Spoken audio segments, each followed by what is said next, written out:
lo lakukan ini, ingat loh, nanti ada batasnya, ada pengadilannya, ada evaluasinya.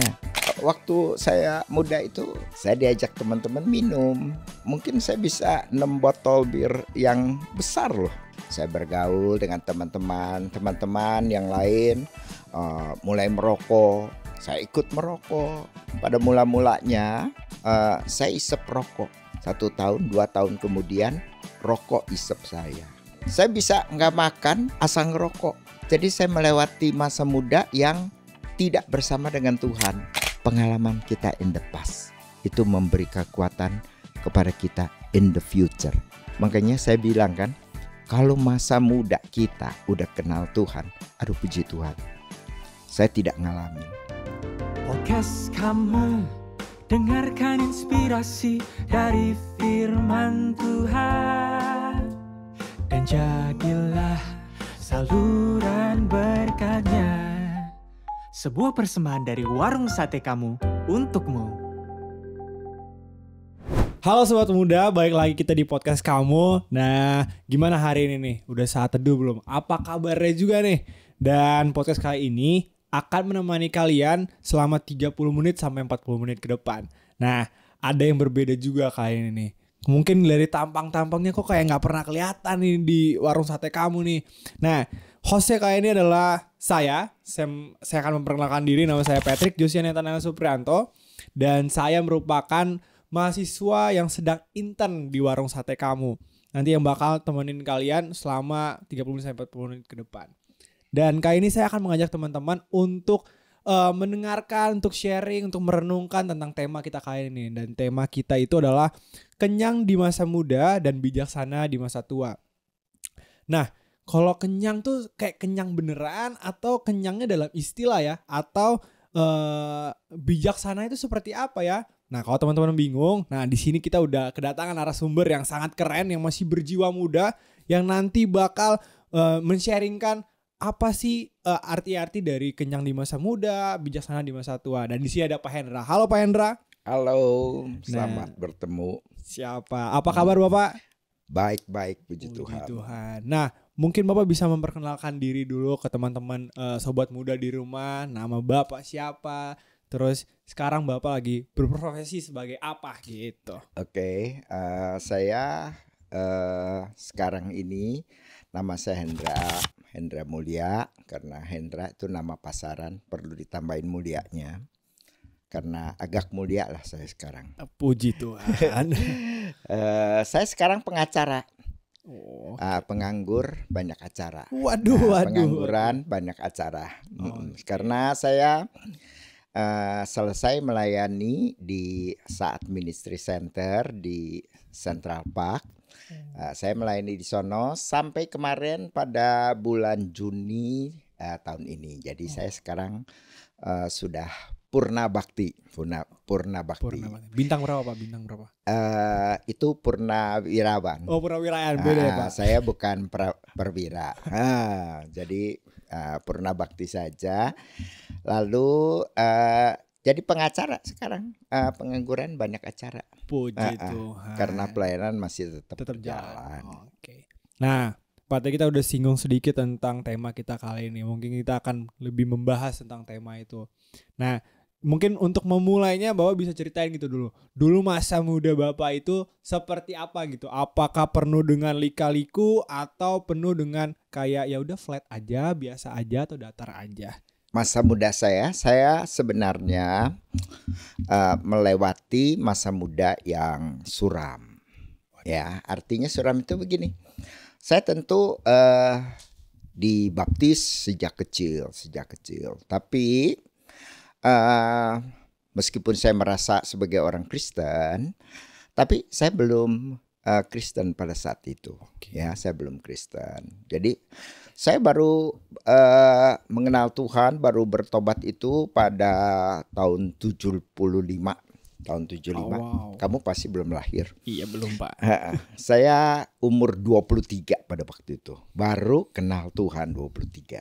Ya, jadi kalau sekarang ini saya merasa kalau kamu pada masa muda kenal Tuhan, aduh bahagianya kamu sebenarnya. Saya tidak ngalamin itu. Sebab saya artinya udah 23, kamu aja 23 belum? Belum Pak, saya masih 21. Tapi kamu udah kenal Tuhan. Itu Gitu, perbedaannya. Sedangkan saya baru mengenal Tuhan 23. Sehingga 23 ke bawah itu saya sebagai orang muda yang tidak mengenal Tuhan. Jadi saya melewati masa muda yang tidak bersama dengan Tuhan. Itu kekurangan saya tuh sebenarnya. Saya berpikir kalau saya waktu muda lalu kemudian sudah kenal Tuhan, ya mungkin saya mengalami masa muda yang lebih berbeda daripada apa yang saya lewati. Apa tuh Pak bedanya? Maksudnya kalau Bapak merasa bahwa ketika nanti ketika masa muda itu dulu Bapak udah kenal Tuhan, apa tuh yang bikin jadi pembedanya gitu Pak? Bedanya tentu artinya pada waktu saya memang saya SMA baik-baik meskipun nggak kenal Tuhan, ya. Tapi setelah saya lulus, saya kemudian juga menjadi pengangguran karena saya tidak punya uang untuk melanjutkan sekolah, begitu kan? Saya bergaul dengan teman-teman yang lain, mulai merokok. Saya ikut merokok, begitu kan? Pada mula-mulanya saya isep rokok. 1 tahun, 2 tahun kemudian rokok isep saya. Begitu. Berarti Bapak ada di pengalaman itu juga ya Pak? Iya gitu. Sampai sekarang ini saya tidak berani coba-coba lagi ya seperti apa. Tapi saya kalau melihat orang berokok itu tetap masih ada cobaannya loh. Aduh enak amat ya. Gitu. Aduh enak benar gitu ya rasanya ya. Sehingga saya tidak berani sentuh lagi rokok karena saya tidak yakin bahwa saya bisa lepas. Tapi waktu itulah setelah lulus SMA saya terjerumus ke dalam hal-hal yang seperti demikian. Terus gimana Bapak cara mengatasi si godaan tadi itu? Kan anak muda tuh sekarang gampang tergoda gitu Pak. Gampang misalnya melihat teman-temannya gitu, ikut gitu. Apa tuh Pak maksudnya cara mengatasi si godaan-godaan ini loh? Tentu artinya saya ingat bahwa setelah saya bertobat lalu saudara-saudara saya bilang, mungkin dia tidak bertobat benar-benar, masa dia tidak bisa lepas dari rokok begitu ya. Saya bilang, saya tahu diri saya sendiri dong, saya benar-benar bertobat enggak.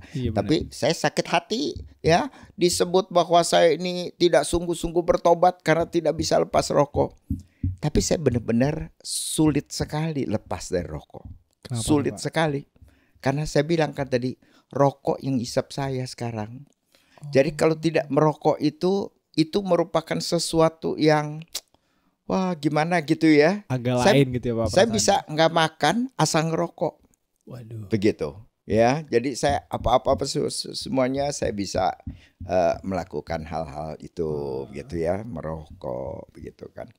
Berarti dari masa muda itu tantangan terberat salah satunya itu Pak, soal ngerokok. Dan apalagi Pak tantangan terberat yang dialami pada saat muda gitu, maksudnya godaan apa yang paling berat dan yang paling susah untuk ditolak gitu Pak, tantangan apa pada saat muda dulu? Pada waktu itu juga saya diajak teman-teman minum, ya tentu minum bir lah ya, cuma karena kami tidak bisa effort untuk minuman yang mahal dong ya.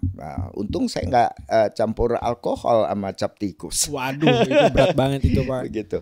Nah tapi ya bisa minum bir. Tapi belajar tuh sama teman-teman ya.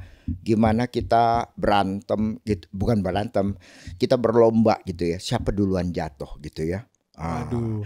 Jadi kita pakai bermacam-macam akal ya. Misalnya makan mentega gitu kan supaya enak-enak gitu kalau minum bir gitu loh gitu kan ya.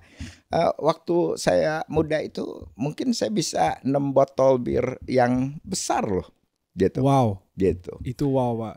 Dan itu Bapak nggak tumbang tuh saat itu. Maksudnya dalam artian tumbang jatuh gitu. Jatuh enggak, cuman sempoyongan. Ya itu ya mestilah ya. Nah tapi kalau minum saya bisa, sebab kan minum kan dulu saya orang miskin. Saya kalau disuruh beli sendiri saya juga nggak kuat gitu ya. Jadi saya tidak terikat itu loh dengan minuman. Nah sekarang saya misalnya kita makan ya enak-enak gitu ya, terlalu kenyang atau apa ya, saya bisa minum bir 1 kaleng. Tapi saya tahu bir ini tidak akan mengikat saya. Oke. Ya, jadi saya bisa melepaskan diri. Tapi kalau rokok saya tidak berani sentuh lagi karena saya tahu saya tidak bisa lepas. Terus cara Bapak dulu berhenti dari yang si alkohol tadi kan yang sampai 6 botol sampai apa, itu gimana Bapak cara menghentikan Kalau itu? alkohol gampang sekali karena tidak punya duit, tidak bisa beli, ya sudah. Saya tidak sampai bagaimana gitu ya. Tapi kalau rokok kan tetap kita beli ya. Wah, saya berjuang setengah mati itu ya. Pernah saya katanya makan permen katanya ya. Iya. Saya beli 5 kilo loh dari pasar. Waduh. 5 kilo. Terus mau ngerokok, saya makan. Mau ngerokok lagi, saya makan. Ya. Akhirnya permen mungkin 1 hari saya bisa habis 2 on barangkali ya. Pokoknya saya bawa segupok segini buat pengganti rokok. Permennya ya habis, rokoknya tetap jalan. Yang ada sakit leher kebanyakan permen. Manis gula Begitu ya, kan Pak? ya? Iya. Gitu. Saya coba cara lain. Ada teman bilang, kenapa kita ketagihan rokok? Sebab nikotin itu katanya nyerap di lidah kita. Oh. Jadi cara supaya kita tidak ketagihan, sikat itu lidah. Sikat benar-benar supaya itu yang meresap ke lidah itu jadi terbuang. Nah, saya cobain dah. Sikat gigi. Gitu kan? Sudah tidur. Akibatnya pagi lidah saya bengkak. Perih karena digosok tadi ya Pak. Betul. Tidak bisa makan, tidak bisa ngomong. Aduh. Cuma minum sama ngerokok bisa. Iya, tetap ngerokok lagi ya Pak, balik-balik ke ngerokok cuma lagi. bisa itu karena saya tidak bisa makan. Iya. Gitu. Tapi saya bisa lepasnya bagaimana? Gimana? Saya Pak? masuk saat. Temen udah bilang, lu masuk saat masih ngerokok, di sana nggak boleh ngerokok lu, begitu kan ya. Nah, tapi saya belum bisa lepaskan. Nah, tapi aneh sekali, saya sampai di pintu gerbang saat dibuka. Tadinya saya mau beli rokok dulu tuh sebelum masuk. Sebelum masuk itu mau beli Sebelum rokok di dulu. penjara, saya beli dulu dong, ya. Baru saya turun dari beca, saya mau cari tukang rokok dulu. Itu pintu gerbang dibuka, disambut saya. Langsung tas diangkat ke dalam. Jadi Terpaksalah saya masuk tanpa rokok. Begitu kan? Iya, benar. Nah, aneh sekali. Begitu saya masuk, itu keinginan untuk merokok hilang sama sekali. Itu tangan Tuhan. Nah, Cuma tangan Tuhan yang melepaskan saya dari rokok. tapi sebelum itu apakah Bapak maksudnya udah jadi pergumulan gitu kayak mau lepas itu, Sudah kan? dibawa ke dalam doa. Sudah kan, saya makan permen berapa kilo itu kan, lalu sikat gitu ya, berbagai macam cara yang dibilangin oleh teman-teman mesti begini, semua saya cobain, tidak bisa. Tangan Tuhan cuman yang melepaskan saya. Tapi sekarang saya tidak berani sentuh-sentuh lagi karena Tuhan sudah lepaskan ya. Iya. Masa kita Coba-coba lagi gitu ya. coba Pak? lagi. Nah, Jadi buat teman-teman yang di rumah jangan coba-coba kalau misalnya merasa bahwa diri kita nggak kuat gitu, karena kalau menurut saya Pak, ketika kita ada godaan dan kita nggak kuat, kita harus minta pertolongan sama Tuhan. Gitu, Amin. Pak. Karena saya juga pernah mengalami di fase-fase itu Pak, maksudnya gampang tergoda, gampang apa, dan menurut saya dengan adanya Tuhan itu yang jadi buat saya bisa survive sampai sekarang. betul. Nah, buat Bapak, menurut Bapak apa sih masa muda yang ideal tuh, masa muda yang seperti apa gitu? Satu hal bagi saya yang saya pikirkan adalah kita tuh kalau dari muda kita mengenal Tuhan ya, kita kenal Tuhan, kita bergaul dengan Tuhan ya. Kita tuh kan kita sering nyanyikan what a friend we have in Jesus. Bahwa Tuhan Yesus itu adalah teman bagi kita ya. Nah, kalau kita masih muda, lalu kemudian kita udah kenal Tuhan Yesus, dan Tuhan Yesus adalah sahabat kita yang setia ya. What a friend we have in Jesus. Kita kan waktu muda kan bergantungnya sama teman-teman kan. Benar. Semua mainannya teman-teman. Orang tua kita nggak anggap lagi ya. Tapi semuanya teman-teman. Tapi kalau kita betul-betul mengandalkannya, Jesus as friend. Begitu ya. Tuhan Yesus tuh sebagai teman kita. Kita bisa curhat, kita bisa ngobrol, kita bisa ceritakan pengalaman kita bisa pergumulannya kita, kesulitannya kita. Itu menurut saya, wah, luxury sekali. Makanya saya bilang kan, kalau masa muda kita udah kenal Tuhan, aduh puji Tuhan, saya tidak ngalamin. Tapi bagaimana kita sebagai anak muda Pak yang maksudnya masih struggle menjadikan Tuhan sebagai teman kita, karena kan kita sering mikir, kok saya sampai mengalami ini, saya mungkin mengalami penderitaan gini-gini, tapi kok nggak ada Tuhan yang ada sama saya. Jadi akhirnya dia menganggap bahwa kayaknya nggak usah berharap lagi deh sama Tuhan. Gimana tuh Pak? Ya, celakanya memang kita tuh diajar cuman berdoa. Kita tuh berdoa itu seperti makan Panadol. Ya, kita demam-demam dikit, makan Panadol hilang. Nah, terus barangkali gereja mengajarkan kita Tuhan itu adalah Panadol bagi kita. Maka susah-susah kita doa sama Tuhan. Terus udah, kita pikir sudah saya makan Panadol kan, Tuhan itu Panadol kita kan, selesai semua. Nah, sakit kepala saya hilang, pilek saya berhenti. Tapi kan kesulitan kamu tetap ada. Itu kan persoalannya. Iya. Ya. Jadi kita anak muda diajarkan mungkin dari kecil Tuhan itu adalah Panadol. Maka kita berdoa itu seperti kita makan Panadol aja. Begitu kan? Padahal dia friend, dia teman, ya. Jadi kalau kita bisa cerita aja nih sama dia, sebenarnya kalau kita lihat kita kalau punya kesulitan ya, kita 60% kesulitan kita itu bisa hilang ya kalau kita cerita pada orang. Oke. Nah, tapi kalau persoalan pribadi tentu kita tidak mau cerita kepada teman-teman dong. Mungkin peristiwa memalukan, peristiwa menyakitkan, apa dan sebagainya, begitu kan ya. Tapi kalau kita punya Tuhan benar ya, Tuhan yang bukan Panadol, Tuhan betul-betul as a friend, as a faithful friend, begitu ya, teman yang setia nih, dia dengerin kok kita. Kita kalau bisa cerita kepada dia, 60% daripada yang kita alami itu hilang. Memang the problem is still there. Masalah itu tetap masih ada, nggak hilang, nggak. Tuhan tentu tidak bekerja dengan begitu, tok hilang, terus masalah selesai, tidak. Tapi kita punya hati itu bisa terkuatkan pada waktu kita merasakan itu. Nah, jadi kalian pada waktu masa muda kita bergantung sama teman, tapi kadang-kadang teman kita tidak bisa cerita semua. Benar. Gitu kan? Apalagi hal yang memalukan lah, hal yang memerlukan pertolongan, kita tahu teman juga nggak bisa, ya. Tapi kita bisa cerita sama Tuhan kalau kita kenal Tuhan. Nah, itu untungnya kita di masa muda mengenal Tuhan. Berarti memang harus kenal Tuhan dari masa muda ya Pak? Betul, yang namanya kenyang di masa muda.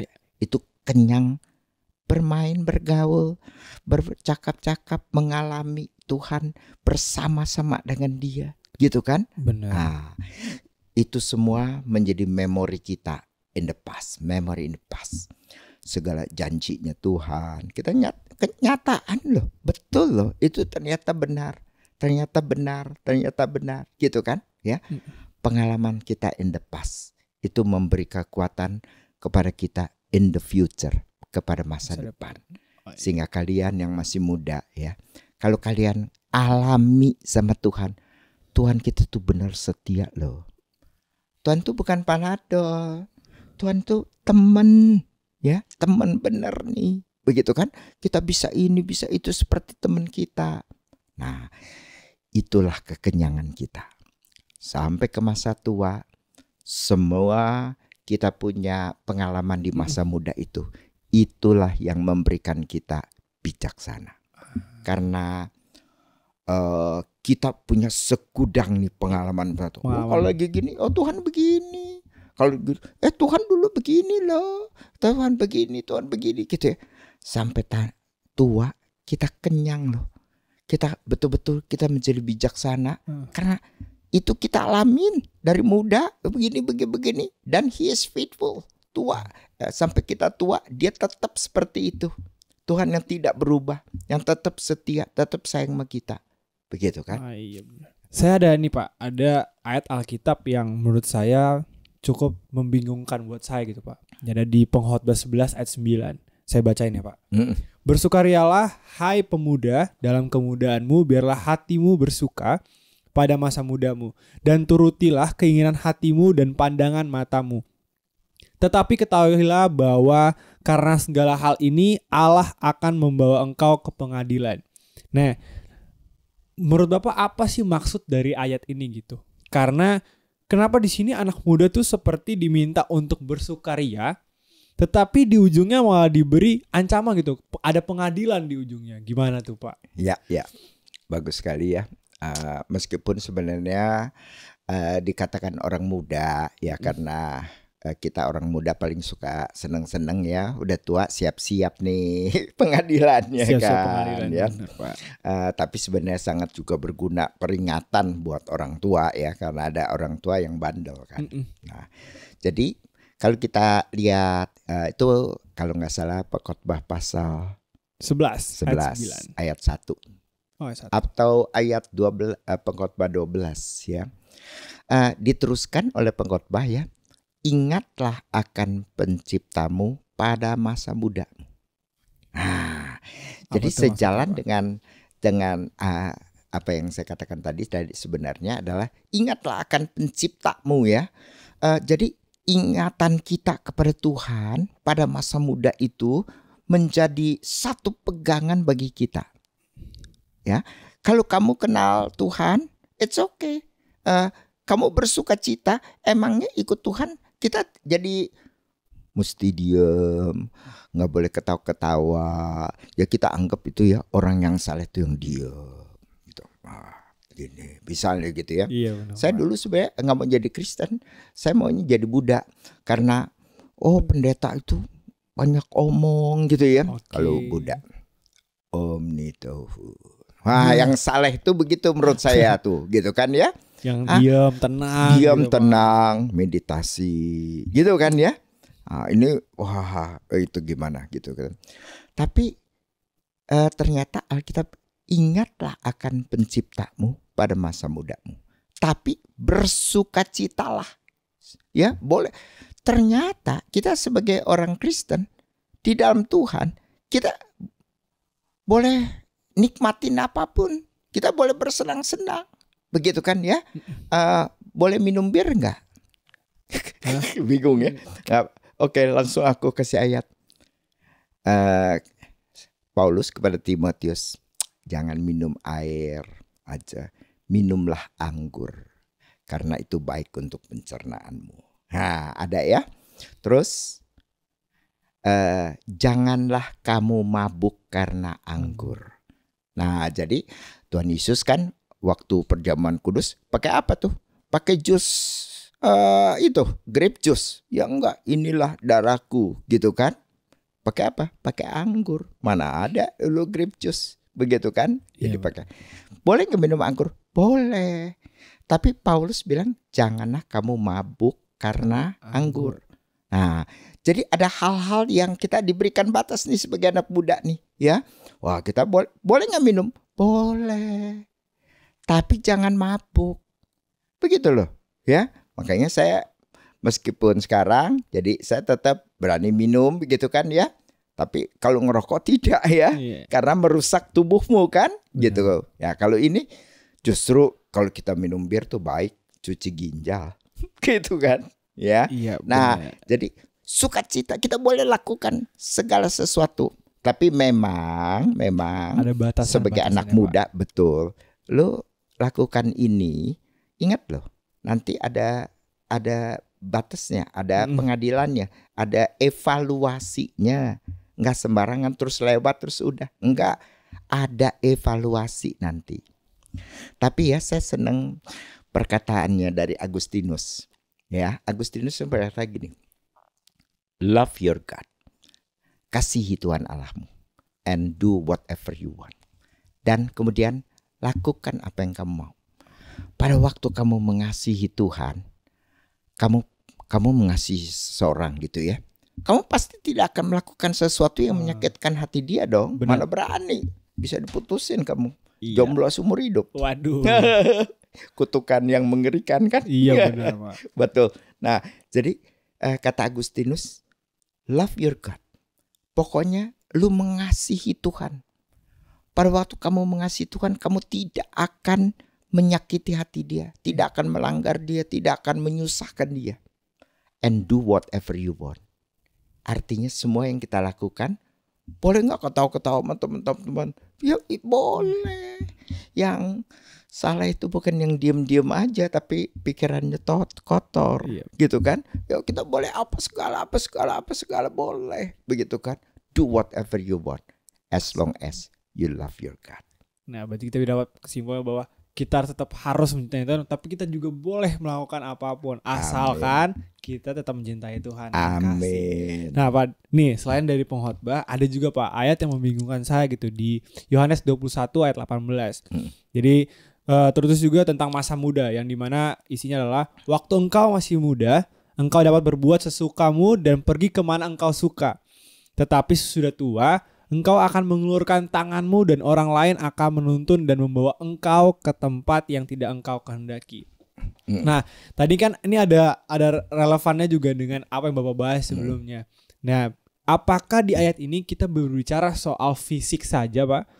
Dalam artian kita yang kontras antara masa muda yang bersemangat, powerful, dan ketika sudah tua kita mengulurkan tangan dan orang akan membantu kita. Atau adakah makna yang tersirat di balik ayat ini, Pak? Oke. Kalau kita membaca konteksnya memang Tuhan berbicara itu sedang berbicara, misalnya si Petrus itu melihat Yohanes, ya, dia lihat Yohanes, gitu kan ya. Nah, barangkali ya nanti kita kalau ketemu Petrus kita tanya ini sama dia ya. Nah, kita barangkali dia sebenarnya mungkin agak iri sama Yohanes, gitu. Kenapa kan? Tuh, Pak? Tentu Yohanes tuh murid terkasih, ya. Tapi yang paling aktif apa segala ini si Petrus kan, gitu kan? Dia lebih aktif dan lebih apa dan sebagainya kan si Petrus ini. Tapi Tuhan mengingatkan, ya, tiap-tiap orang ada destiny-nya sendiri, begitu ya. Barangkali Yohanes itu adalah satu-satunya murid Tuhan Yesus yang tidak mati martir. Dia mengalami penganiayaan, buang ke Patmos, apa segala, semua penganiayaan tetap dialamin. Tapi kalau nggak salah dia mati tua, begitu si Yohanes, ya. Sedangkan semua kecuali Yudas mati gantung diri kan ya. Yang lain semua martir.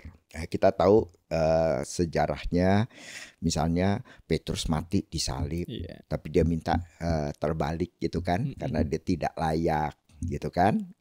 Kalau kamu pergi ke Semarang tuh ada satu gereja yang Petrusnya tuh disalibkan terbalik tuh, gitu di Semarang. Saya lupa gereja apa. Nanti cari tanya orang Semarang aja ya. Siapa? Nah, jadi Tuhan mengatakan kepada Petrus, selagi kamu muda, wah kamu bisa ke sana ke sini ke sana ke sini ke sana ke sini, ya. Tapi setelah dia tua, dia ditangkap. Dia ditangkap itu kalau kita baca keterusannya bahwa itu merupakan Tuhan itu memberitahukan nasib dari Petrus pada waktu tua. Jadi waktu itu dia ditangkap, dia tidak bisa pergi kemana dia mau, ya, dan dia akhirnya disalib tapi dia minta disalibkan terbalik gitu. Oke, Ya. berarti sama kayak tadi sebelumnya bahwa ya nggak apa-apa kita pergi ke maksudnya kemana-mana waktu yang muda menikmati masa muda kita. Tapi ketika tua ya kita memang ada masanya gitu ya Pak. Maksudnya secara usia pun kita juga secara power juga kita udah menurun gitu ya Pak. Ya, tapi Tuhan Yesus nggak maksud begitu, cuman menunjukkan nasib daripada si Masih depan Petrus saja ya. Oke Pak. Nah ada juga istilah gini Pak. Anak muda tuh kayak takut gitu bertambah usia bertambah tua tuh takut karena kayak merasa bahwa aduh ingin balik ke TK dong karena masalahnya belum ada masalah nih belum apa. Nah gimana Bapak menanggapi itu dengan anak-anak muda yang takut bertambah dewasa gitu bahasanya? Biasanya sih anak-anak muda ya tentu tidak berpikir demikian ya. Karena anak-anak muda itu melihat kematian ya. Anak muda itu melihat kematian. Mati itu nanti. Saya pernah menginjili anak-anak gitu ya, anak remaja dah, bukan anak-anak. Kamu mau percaya Tuhan Yesus nggak?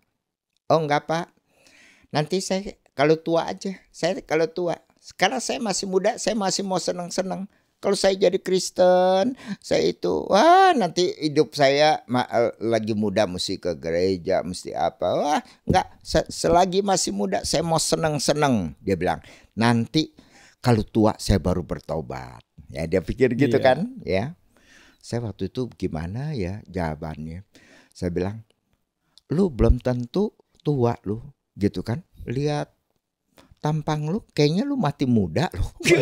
Jahat juga ya saya. Jahat sekali. Untung tuh anak masih hidup sampai sekarang. Gitu ya. Nah,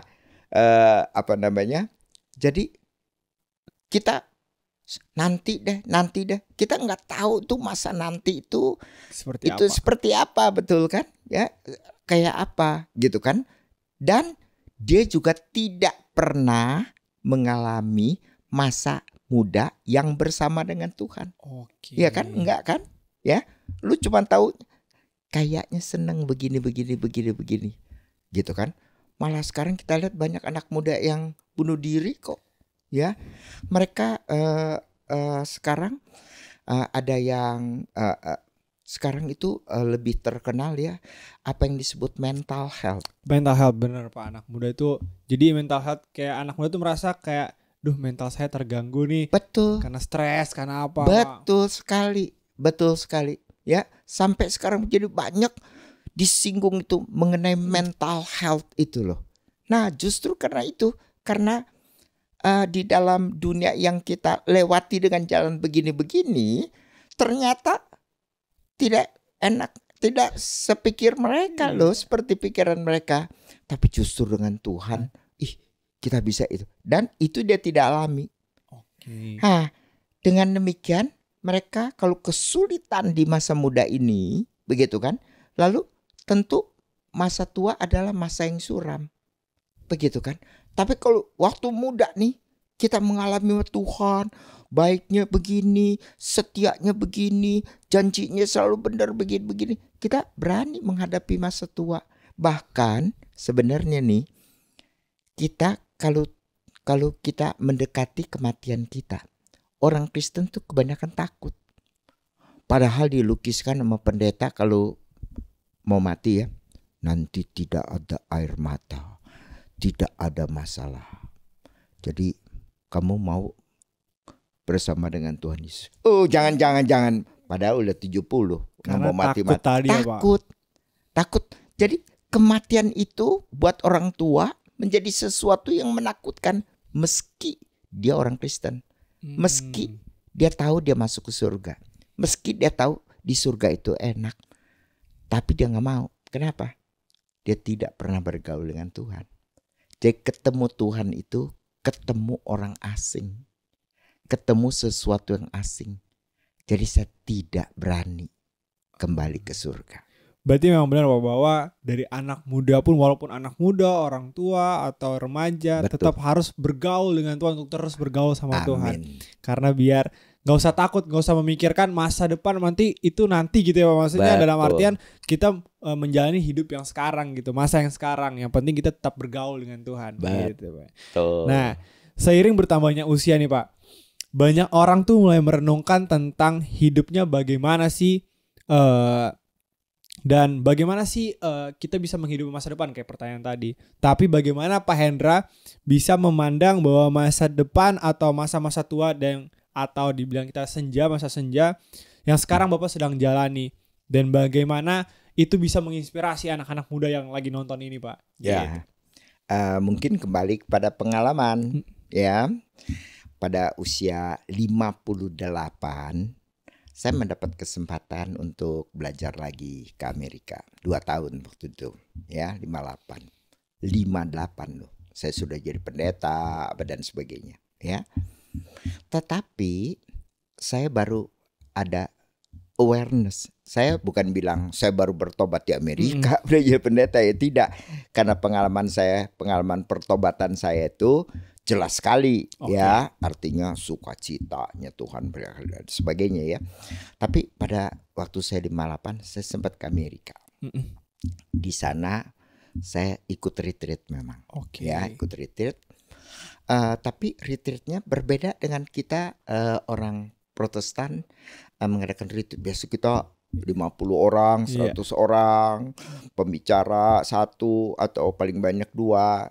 Kalau banyak-banyak mahal maksudnya. Gitu kan ya. Nah, di sana tidak ada pembicara. Nah, jadi kita retreat yang disebutkan sebagai silent retreat. Retreat diam, begitu kan ya. Udah. Kerjanya ngapain? Ya terserah, kata pembimbing saya ya. Saya boleh jalan-jalan? Oh boleh, katanya ya. Saya boleh keluar tempat retreat? Oh boleh. Kita kan kalau retreat remaja, kita pasang kawat duri. 150.000 volt. Nah, di depan itu kita pakai senapan mesin. Anak remaja keluar tembak. Senapan mesin gitu ya. Ini kamu keluar, belok kiri, lampu merah pertama belok kanan. Situ ada kopinya enak loh. Diarahin. Malah disuruh begitu. Disuruh ya. Tapi waktu retreat itu Tuhan strap saya. Jadi selama 5 hari terus hujan. Nggak bisa keluar. Saya bilang, saya boleh ke kebun nggak? Oh, boleh. Sana lebih itu gitu ya. Nggak bisa karena basah kan. Mau duduk di mana? Berdiri aja kan lucu kan gitu kan. Nah, jadi retreat terserah. Tapi wah, Tuhan baik banget. Jadi selama 5 hari itu saya di dalam kamar kebanyakan, cuma keluar makan ya, terus mandi. Gitu-gitu ya Pak. Mandi di kamar. Oh di kamar. Nah, tapi musim dingin jadi maaf ya nggak mandi dong. Iya benar. Dingin banget. Saya lupa kalau di Amerika ya Iya Pak. Iya ini Amerika. Betul Pak. betul. Nah terus tapi 5 hari itu heaven came down. Jadi nggak ada sesuatu yang aneh. Tuhan muncul putih-putih. Hai Hendra, akulah Yesus. Gitu kan, terus pegang ulek-ulek kepala saya. Nggak ada gituan. Nggak ada suara, audible, visual, penglihatan, nggak ada. Tapi itu sukacita surgawinya. 5 hari itu saya bisa bilang heaven came down. Kenapa tuh Pak bisa bilang itu? Karena sukacita. Sukacita, deket sama Tuhan. Saya baca Alkitab ya, selalu perlu. Kita kan baca Alkitab kadang-kadang tidak berbicara ya. Seperti bacaan gitu kan. Tapi ini setiap kali baca Alkitab ya, wah sangat seperti Tuhan berbicara di situ. Saya lihat ini ya, pohon-pohon seperti begini-begini itu haleluya memuji Tuhan. Padahal hujan ketiup angin kan tuh ya, tapi saya rasa gitu. Saya bisa nangis gitu kan. Saya wah itu heaven came down. Saya sangat bersyukur sama Tuhan untuk pengalaman itu. Dan sejak saat itu Tuhan tidak pernah memberikan saya pengalaman dengan kualitas seperti itu. 5 hari ya. Sekarang cuman tak cuman perasaan seperti itu ya. Tapi pengalaman itu yang di Amerika itu memberikan saya sebuah kesadaran kita hidup bersama dengan Tuhan. Sampai artinya sudah 13 tahun itu 2010 14 tahun 14 ya. tahun. Nah, 14 tahun artinya Tuhan ajar kita harus hidup dekat dengan Dia. Berarti untuk teman-teman di rumah, hal yang menginspirasi dari Bapak Hendra adalah tetap hidup terus dalam Tuhan gitu ya, Pak. Amin. Karena dengan dalam Tuhan kita bisa merasakan bahwa surganya Tuhan, kita bisa merasakan pelukannya Tuhan, kasihnya Tuhan, kayak gitu ya, Pak. Amin. Nah, so teman-teman, tadi kita udah ngobrol tentang kenyang di masa muda, bijaksana di masa tua, yang dimana kenyang di masa muda tuh bukan dalam artian kita kenyang, perut kita terpenuhi gitu, bukan, tapi lebih ke pengalaman yang banyak, bergumul dengan Tuhan atau bergaul dengan Tuhan, biar kita bisa merasakan di masa tua yang bijaksana, yang dimana kita juga tetap perlu adanya bergaul dengan Tuhan, begitu ya, Amin. Pak, dan tetap terus merasakan kasihnya Tuhan. Amin. Nah, makasih Pak Hendra atas sharing-sharingnya pada hari ini. Terima kasih Dan sekali. mungkin boleh Pak kita berdoa bersama untuk anak-anak sobat muda di rumah, dan Bapak akan memimpinnya dalam doa untuk teman-teman di rumah. Oke, mari kita berdoa. Kita akan berdoa untuk Anda sekalian yang menyaksikan acara ini. Mari kita berdoa. Bapa dalam surga, kami melihat mungkin banyak teman-teman yang sendiri, yang merasakan kesendirian mereka, merasakan kesepian, merasakan sesuatu di dalam kehidupan mereka. Mungkin kami lupa, mungkin kami tidak sadar. Ada seorang, ada Tuhan yang merupakan sahabat sejati kami, yang tidak pernah meninggalkan kami, yang selalu memperhatikan kami, selalu mengasihi kami, selalu setia kepada kami. Ya Tuhan, bagi teman-teman yang masih menjalani masa muda mereka, biarlah mereka boleh ingat akan hal ini dan tidak melewatkan dengan sia-sia masa muda yang Tuhan berikan kepada mereka untuk mengenal Tuhan. Sehingga mereka dapat mengalami hal-hal malah sejak masa muda mereka. Mereka lihat Tuhan adalah Tuhan yang setia, Tuhan yang baik, Tuhan yang dekat dengan mereka, Tuhan yang selalu bersama dengan mereka. Tolong setiap anak-anak-Mu ya Tuhan. Genggam mereka, genggam tangan mereka, biarlah mereka tetap berada selalu dalam dekapan Tuhan, di dalam pelukan Tuhan. Terima kasih ya Tuhan. Kami percayakan setiap teman-teman ke dalam tangan-Mu. Dalam nama Tuhan Yesus kami berdoa. Amin. Amin. Amin. Terima kasih Pak Hendra. Nah Pak, mungkin Bapak ada Instagramnya Pak, bisa teman-teman biar bisa follow, teman-teman bisa di rumah bisa follow Instagram Bapak. Oke, sebenarnya saya tidak begitu aktif di Instagram ya. Karena ya saya pikir mau taruh apa di Instagram gitu ya. Nanti saya belajar dari kamu justru. Boleh Patrick. Pak, boleh Pak. Ya, sebagai anak muda kita posting apa di Instagram ya. Masa cuman pengalaman saya, apa gunanya buat orang nggak kenal teman saya kan. Benar ya. Pak. Jadi tapi mau melihat Instagram saya adalah hgm dot stillpoint. Stillpoint sambung ya. STILLPOINT. Point. Nah, sebenarnya saya ambil stillpoint itu adalah tempat yang teduh. Tempat yang teduh. Jadi hgm.stillpoint. Nah, teman-teman di rumah jangan lupa di-follow hgm.stillpoint, di-follow, di komen, pokoknya ramein sampai 17.000 juga gak apa-apa. Amin.